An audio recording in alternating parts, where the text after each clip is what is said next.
24 jam telemedicine. Nak hantar ke asrama, kita dengar pun takut. Dulu ragging dah tak ada. Lah diangkat dengan abang angkat. Diangkatnya betul-betul adik. Baik, yang kedua. Adapun segala orang yang bujang, ghalib ia sejahtera daripada yang demikian. Orang bujang dia tak ada apa taklah, dia seorang je. Orang bujang dia makan apa pun dia seorang. Tapi kalau berkeluarga, dia kena jaga banyak benda. Dan tersebut dalam hadis Nabi SAW bahawa sesungguhnya seorang hamba Allah diperintahkan dekat dengan neraca pada hari kiamat, dan adalah baginya daripada beberapa pahala seumpama bukit yang besar. Dia mengagak Allah, dia bawa pahala macam bukit yang besar. Kemudian ditanya akan dia, ditanya laki-laki ini, bagaimana kamu memelihara isteri kamu? Ahli di sini maknanya ialah isteri dan anak-anak. Bagaimana kamu jaga anak-anak kamu? Allah soal, anak kamu bagi makan apa? Pendidikan apa? Ada orang yang langsung tak mengajar agama pada anak. Semayang tak pernah ajar, mengaji tak pernah ajar, agama ni tak pernah ajar. Dengan dia pun tak belajar agama. Orang macam ni awal-awal sangkut di hari kiamat. Walaupun dia bawa pahala sebesar bukit. Pahala korban, pahala sedekah, pahala semayang berjemaah, banyak pahala dia. Tapi anak dia tak bawa. Anak dia tak ajar, isteri dia tak ajar. Pahala itu hancur, tuan-tuan. Yang ni yang kita tak mau. Kita main masjid, tapi anak-anak, kita main masjid, isteri. Kita datang mengaji, anak-anak buat apa? Cucu-cucu buat apa? Menantu-menantu buat apa? Kita datang semayang subuh, anak-anak macam mana? Ada orang yang balik semayang subuh, anak dia masih belum lagi semayang subuh, dan dia tak kejut pun anak dia. Allah soal dia, kenapa hanya kamu saja semayang subuh, anak kamu tak subuh semayang?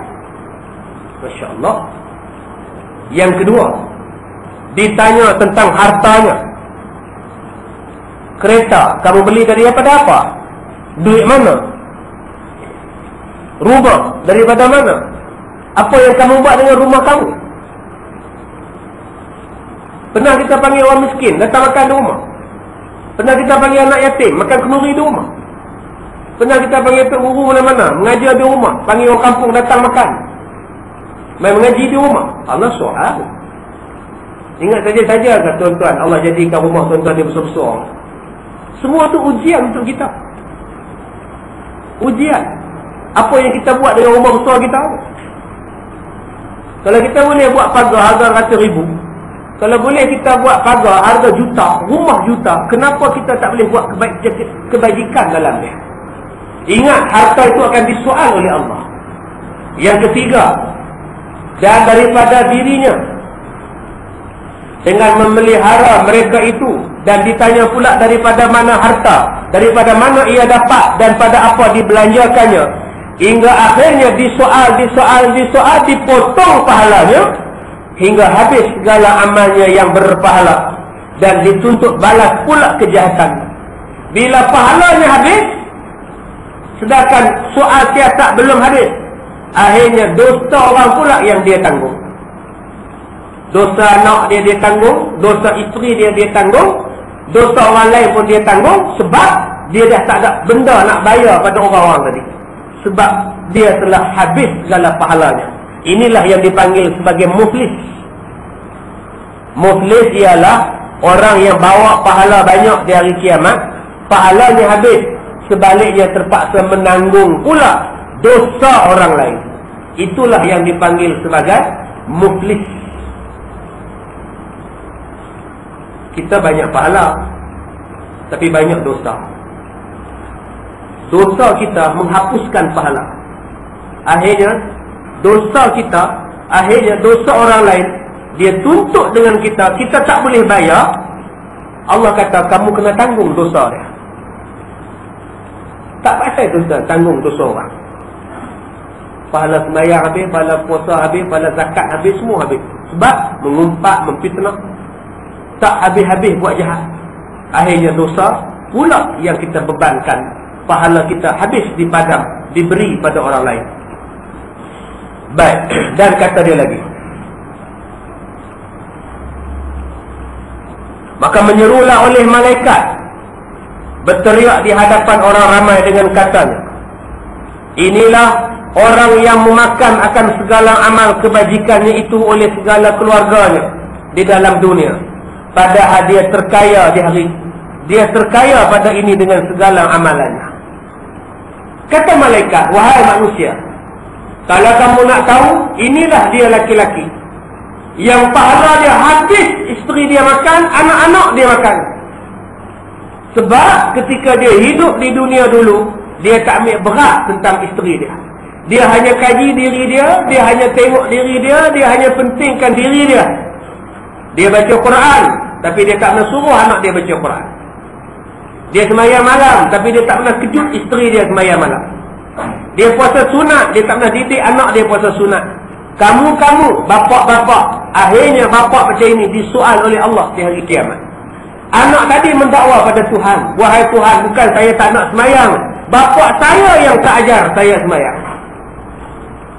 Allah panggil bapak dia, apa betul kamu tak mengajar anak kamu? Ya, pahala kamu dipadam, dosa dia pula yang tertanggung. Oi, berat tuan-tuan jadi bapak. Sebab tu bila kita faham yang kita ni mempunyai tanggungjawab yang sangat berat, kena jaga betul-betul. Ada orang seronok dapat anak, tapi dia tak tahu tanggungjawab besar menanti dia. Ada orang yang tahu senang beranak, ada yang orang mudah beranak, tapi dia tak tahu susahnya untuk memelihara anak. Baik, dan diriwayatkan oleh setengah ulama, perkara yang awal-awal digantung dengan seorang laki-laki pada hari kiamat, apa benda? Kita ada laki-laki, kita ni suami, apakah benda yang paling awal Allah tanya pada kita? Yang pertama ialah soalan isterinya, ahlinya. Allah tanya yang tu dulu. Isteri kamu tutup aurat tak? Jawab.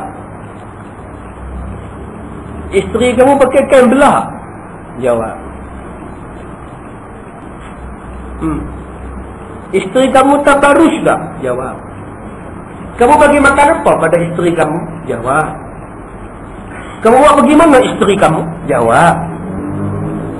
Ada suami yang bawa isteri dia ke jalan yang jahat. Sebelum ni isteri dia tak kenal disko, tapi dia bawa isteri dia masuk disko. Dia ajak isteri dia.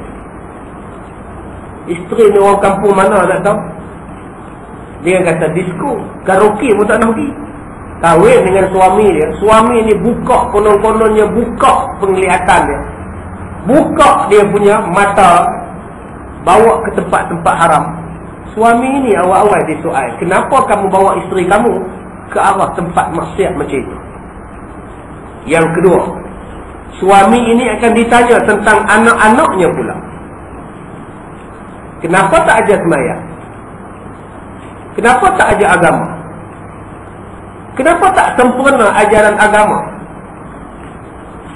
Tuan-tuan yakin ataupun tidak ajaran agama pada anak tuan-tuan, tuan-tuan sendiri boleh agak. Kalau aku mati, dia mandi sembahyang mayat, dia mandi mayat aku kah? Kalau aku mati, dia sembahyangkan mayat aku kah? Kalau dia mati, aku ni mati, dia yang akan baca talqin pada aku. Kalau tuan-tuan yakin bahawa anak tuan-tuan boleh buat benda-benda itu, insya-Allah agama yang tuan-tuan bagi pada anak-anak tuan-tuan, pelajarannya sudah cukup. Tapi kalau tuan-tuan tanya, balik rumah nanti, tuan-tuan selak album, buka album, tengok gambar anak sulung. Dia ni kerja bagus, lawyer, semayang tak? Kalau aku mati, boleh tak dia jadi imam? Soalannya, boleh tak dia semayang mayat aku? Tuan-tuan sendiri boleh kenal anak tuan-tuan. Sama ada tuan-tuan nak hangguk atau tuan-tuan nak geleng kepala. Kalau tuan-tuan hangguk, alhamdulillah, insya-Allah boleh. Tapi kalau tuan-tuan geleng, Quran pun tak erti baca. Salah siapa? Cikgu ke? Ustaz di sekolah ke? Tidak. Awal-awal sekali Nabi kata mak bapak dulu.